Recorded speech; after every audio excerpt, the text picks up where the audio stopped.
नमस्कार दोस्तों, मैं ठाकुर रामू सिकरवार आपका आरके यूट्यूब चैनल में हार्दिक स्वागत करता हूं। और दोस्तों, मैं इतिहास के बारे में पढ़ा रहा हूं। आप इतिहास के बारे में पढ़ें, आनंद लें। देखो दोस्तों, इतिहास किसे कहते हैं? इतिहास को दो दो शब्दों से मिलकर बना होता है। इतिहास कितने शब्दों से मिलकर बना होता है? दो शब्दों से। दो शब्द कौन कौन से हैं? इति प्लस हास। तो दोस्तों, दो शब्द हो गए, इति प्लस हास। और इति का अर्थ क्या होता है? इति का अर्थ होता है पहले, और हास का अर्थ होता है दोस्तों घटित। अब दोस्तों, यहाँ से परिभाषा बनती है इतिहास की कि पहले समय में घटित घटनाओं के क्रमबद्ध अध्ययन को ही हम क्या कहते हैं? इतिहास कहते हैं। यानी कि पहले समय में जो घटित घटना है उसके क्रमबद्ध अध्ययन को ही हम इतिहास कहते हैं। तो दोस्तों, इतिहास को हम एक और नाम से जानते हैं, अतीत। किसके नाम से? अतीत। तो दोस्तों, यानी कि यहाँ शब्द आ रहा है अतीत, यानी कि देखो, यतीत समय में घटित घटनाओं के क्रमबद्ध अध्ययन को ही हम इतिहास कहते हैं। तो दोस्तों, ये बात तो हुई इतिहास शब्द की। तो दोस्तों, बात आती है कि इतिहास का जनक और पितामह किसे कहा जाता है? तो दोस्तों, बात आती है कि इतिहास का जनक और पितामह कौन है? तो दोस्तों, इतिहास का जनक और पितामह आपका हेरोडोटस। विश्व के इतिहास का जनक किसे माना जाता है? हेरोडोटस। इसे हेरोडोटस ने ही सर्वप्रथम विश्व के इतिहास का वर्णन किया, और उस पुस्तक का नाम है आपका हिस्टोरिका। कौन सी पुस्तक है? हिस्टोरिका। ये हिस्टोरिका नामक पुस्तक में विश्व के इतिहास का जो वर्णन किया हेरोडोटस नामक विद्वान ने किया। इसी हेरोडोटस को विश्व के इतिहास का जनक माना जाता है। और जबकि अगर बात करें दोस्तों, हम ये तो हो गया विश्व का, जबकि हम भारत के जनक की बात करें, पितामह की बात करें, तो आपका आता है वेद व्यास जी। कौन है? वेद व्यास जी। अब वेद व्यास जी हैं जो भारत के इतिहास के जनक और पितामह माने जाते हैं। और ये माने जाते हैं, इन्होंने भी एक पुस्तक लिखी। उस पुस्तक का नाम है दोस्तों महाभारत। इन्होंने महाभारत नामक पुस्तक लिखी। यानी कि आपको पूछा जाए कि भारत के इतिहास का जनक और पितामह किसे कहा जाता है, तो दोस्तों यहाँ पर कहा जाता है वेद व्यास को। इस वेद व्यास ने ही महाभारत पुस्तक की रचना की। जबकि दोस्तों, यहाँ पर आ जाती है राजस्थान। तो राजस्थान का जनक किसे माना जाता है? ये क्वेश्चन आता है कि विश्व के इतिहास का जनक तो जनक और पितामह किसे? हेरोडोटस है, और इन्होंने पुस्तक लिखी हिस्टोरिका। जबकि भारत के इतिहास का जनक कौन है? वेद व्यास हैं। इन्होंने एक पुस्तक लिखी महाभारत। इसी प्रकार राजस्थान का भी जनक माना जाता है कर्नल जेम्स टॉड। अब दोस्तों, राजस्थान के इतिहास का जनक तो हो गया कर्नल जेम्स टॉड, लेकिन इन्होंने भी इन दोनों विद्वानों की तरह एक पुस्तक लिखी जिसमें राजस्थान के इतिहास का वर्णन किया। वो पुस्तक थी the annals and antiquities of Rajasthan. तो दोस्तों, सर्वप्रथम बात आती है इतिहास के बारे में। इतिहास शब्द है जो दो शब्दों से मिलकर बना होता है, इति प्लस हास। इति का अर्थ होता है पहले, हास का अर्थ होता है घटित। यानी कि पहले समय में घटित घटनाओं के क्रमबद्ध अध्ययन को ही हम इतिहास कहते हैं। और इतिहास के जनक और पितामह की बात करें, यदि आपको इतिहास के जनक और पितामह की बात आए या फिर विश्व के इतिहास और जनक की बात आए, तो दोस्तों एक ही विद्वान है, उसका नाम है हेरोडोटस। इसने एक पुस्तक लिखी, उस पुस्तक का नाम था हिस्टोरिका। जबकि दूसरा व्यक्ति है भारत का जनक और पितामह, जिसका नाम है वेद व्यास। इन्होंने पुस्तक लिखी महाभारत। जबकि दूसरा व्यक्ति है राजस्थान के इतिहास और जनक कहलाते हैं, उनका नाम है कर्नल जेम्स टॉड। इन्होंने ही राजस्थान के इतिहास का वर्णन किया। उस पुस्तक का नाम था the annals and antiquities of Rajasthan. तो दोस्तों, ये तो हुआ सामान्य जानकारी, परिचय, यानी कि हमारे इतिहास के जनक और कौन कौन थे। अब इससे आगे चलते हैं, हम इतिहास के अंदर कौन कौन से शब्द आते हैं, कौन कौन से पॉइंट आते हैं।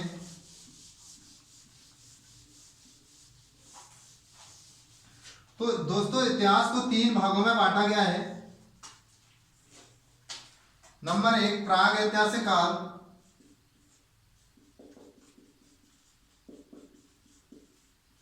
प्रागैतिहासिक काल। नंबर 2 है आदि ऐतिहासिक काल।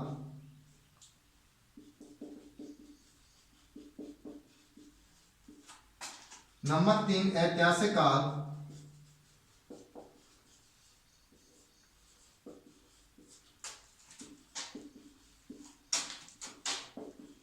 इतिहास कितने पार्टों में बट चुका है? प्रागैतिहासिक काल, आदि ऐतिहासिक काल और ऐतिहासिक काल, 3 भागों में बांट चुका है। लेकिन अब दोस्तों ये प्रागैतिहासिक काल है, इसको भी कितने भागों में बांटा गया है? इसको भी 3 भागों में बांटा गया है। नंबर 1 है आपका पुरापाषाण काल। पुरापाषाण काल। नंबर 2 मध्यपाषाण काल। नंबर 3 है नवपाषाण काल। अब दोस्तों बात आती है कि देखो इतिहास को 3 भागों में बांटा गया है, प्रागैतिहासिक काल, आदि ऐतिहासिक काल और ऐतिहासिक काल। अब प्रापाषाण काल की बात करें और मध्यपाषाण काल और नवपाषाण काल, ये तीनों भाग किसके हैं? प्रागैतिहासिक काल के। और प्रापाषाण काल की बात करें दोस्तों तो यह प्रापाषाण काल है आपका। अगर पुरापाषाण काल के समय की बात करें, पुरापाषाण काल का समय है अज्ञात समय से लेके 8000 ईसा पूर्व। तो दोस्तों आपको ईसा पूर्व शब्द आता है, एक है दोस्तों ईसा पूर्व और दूसरा आता है ईसवी सन।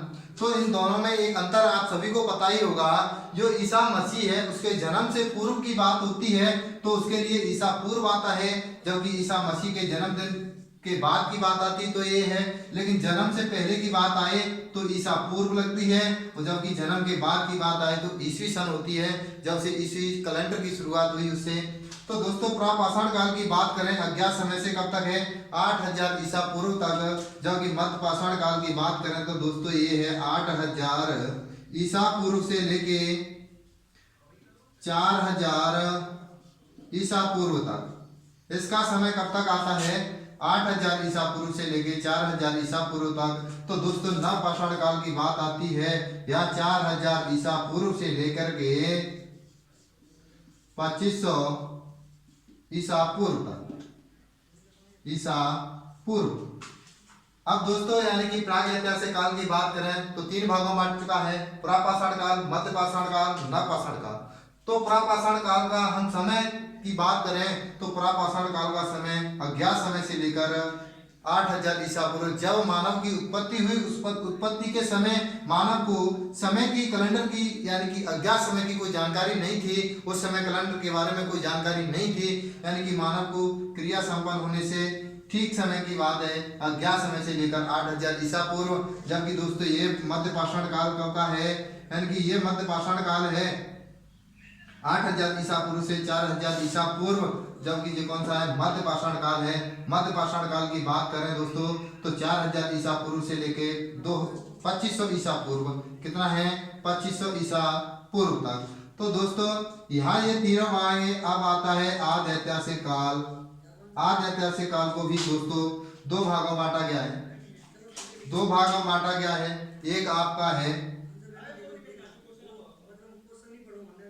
सिंधु घाटी सभ्यता, सिंधु घाटी सभ्यता। नंबर 2 वैदिक सभ्यता, वैदिक सभ्यता। तो दोस्तों सिंधु घाटी सभ्यता और वैदिक सभ्यता यानी कि आदि ऐतिहासिक काल को कितने भागों में बांटा गया? 2 भागों में। एक तो आपकी सिंधु घाटी सभ्यता है, नंबर 2 वैदिक सभ्यता है। तो सिंधु घाटी सभ्यता के अगर समय की बात करें हम तो दोस्तों इसका है 2500 ईसा पूर्व से लेके 1700 ईसा पूर्व तक। कब तक है? यानी कि 2500 ईसा पूर्व से लेके 1750 ईसा पूर्व तक। जबकि वैदिक सभ्यता की बात करें तो दोस्तों इसे 2 भागों में बांटा गया है।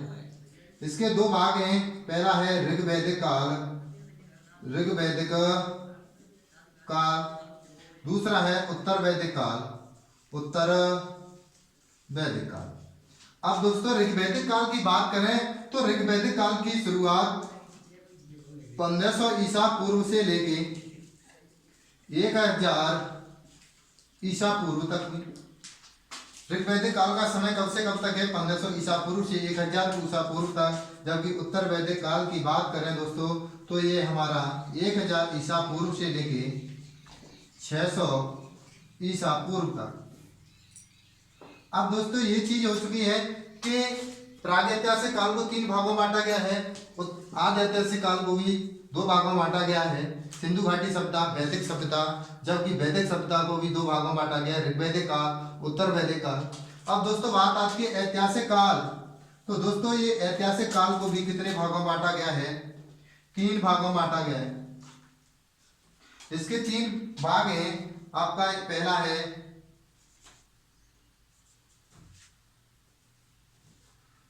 प्राचीन भारत का इतिहास, नंबर 2 मध्यकालीन भारत का इतिहास, नंबर 3 है आधुनिक भारत का इतिहास, आधुनिक भारत का इतिहास। तो दोस्तों ऐतिहासिक काल को कितने भागों में बांटा गया है? 3 भागों में। वे 3 भाग कौन कौन से हैं? प्राचीन भारत का इतिहास, नंबर 2 मध्यकालीन भारत का इतिहास, नंबर 3 है आधुनिक भारत का इतिहास। अब यानी कि हम दोस्तों इनके समय की बात करें तो प्राचीन भारत का जो काल था, इतिहास का काल था, वो कब से कब तक था? तो दोस्तों इसका जो 600 ईसा पूर्व से लेके 712 ईस्वी तक, यानी कि दोस्तों ये कुछ 600 ईसा पूर्व है। ये क्या है? ईसा पूर्व है। 600 ईसा पूर्व से लेके 712 ईस्वी तक किसका काल है? प्राचीन भारत का। जबकि दोस्तों मध्यकालीन भारत की बात करें 712 ईस्वी से लेके 1757 ईस्वी तक, यानी कि देखो अब ईसा पूर्व था ईस्वी तक, यानी कि ये ईस्वी में आ गई बात। अब यहाँ आ गया 1757 ईस्वी से लेके 1947 ईस्वी तक। तो दोस्तों ये तो 3 भाग हो गए किसके? ऐतिहासिक काल के। अब दोस्तों यहाँ देखो शुरुआत से इतिहास, इतिहास को कितने भागों में बांटा गया? 3 भागों में। नंबर 1 प्रागैतिहासिक काल, नंबर 2 आद्यैतिहासिक काल, नंबर 3 है ऐतिहासिक काल। तो दोस्तों ये प्रागैतिहासिक काल है। इस प्रागैतिहासिक काल के बारे में हमें पता है। ये प्रागैतिहासिक काल, इसको 3 भागों में बांटा गया। कौन कौन से हैं 3 भाग? नंबर 1 पुरापाषाण काल, नंबर 2 मध्यपाषाण काल, नंबर 3 है नवपाषाण काल। तो दोस्तों इनका समय अपने आप में अलग अलग है। तो देखो अगर पुरापाषाण काल के समय की बात करें तो ये हमारा अज्ञात समय से लेकर 8000 ईसा पूर्व तक है। जबकि मध्यपाषाण काल की बात करें तो दोस्तों ये 8000 ईसा पूर्व से लेके 4000 ईसा पूर्व तक का समय है। जबकि नवपाषाण काल की बात करें तो दोस्तों ये 4000 ईसा पूर्व से लेके 2500 ईसा पूर्व तक का समय है। अब बात आती है कि आदि ऐतिहासिक काल को भी 2 भागों में बांटा गया है। इसके 2 भाग कौन कौन से हैं? नंबर 1 सिंधु घाटी सभ्यता, नंबर 2 है वैदिक सभ्यता। तो दोस्तों जो सिंधु घाटी सभ्यता है, इस सिंधु घाटी सभ्यता के समय की बात करें तो 2500 ईसा पूर्व से लेके 1750 ईसा पूर्व तक का समय माना जाता है। जबकि दोस्तों वैदिक सभ्यता है, इस वैदिक सभ्यता को भी 2 भागों में बांटा गया है। इसके 2 भाग कौन कौन से हैं? तो दोस्तों ये पहला भाग है ऋग्वैदिक काल। इस ऋग्वैदिक काल के समय की बात करें तो दोस्तों ये 1500 ईसा पूर्व से लेके 1000 ईसा पूर्व तक का समय माना जाता है। और दोस्तों उत्तर वैदिक काल के समय की बात करें तो दोस्तों 1000 ईसा पूर्व से लेके 600 ईसा पूर्व तक के समय के साथ माना जाता है। दोस्तों ये नंबर 3 इतिहास का तीसरा भाग है ऐतिहासिक काल। इस ऐतिहासिक काल को भी 3 भागों में बांटा गया है। इसके 3 भाग कौन कौन से हैं? नंबर 1 प्राचीन भारत का इतिहास, नंबर 2 मध्यकालीन भारत का इतिहास, नंबर 3 में आता है आधुनिक भारत का इतिहास। दोस्तों इनके समय अलग अलग हैं। तो दोस्तों आपको पता होगा प्राचीन भारत का इतिहास कब से माना गया है? तो 600 ईसा पूर्व से लेकर 712 ईस्वी तक, यानी कि 600 ईसा पूर्व से लेकर 712 ईस्वी तक। दोस्तों मध्यकालीन भारत के इतिहास की बात करें तो 712 ईस्वी से लेके 1757 ईस्वी तक माना गया है मध्यकालीन भारत का इतिहास।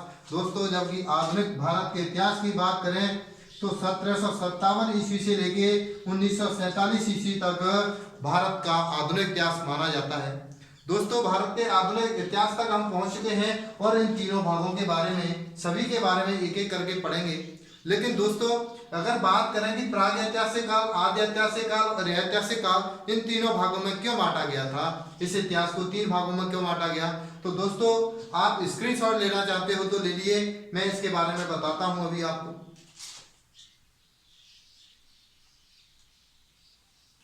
दोस्तों मैं साफ करता हूं इसको।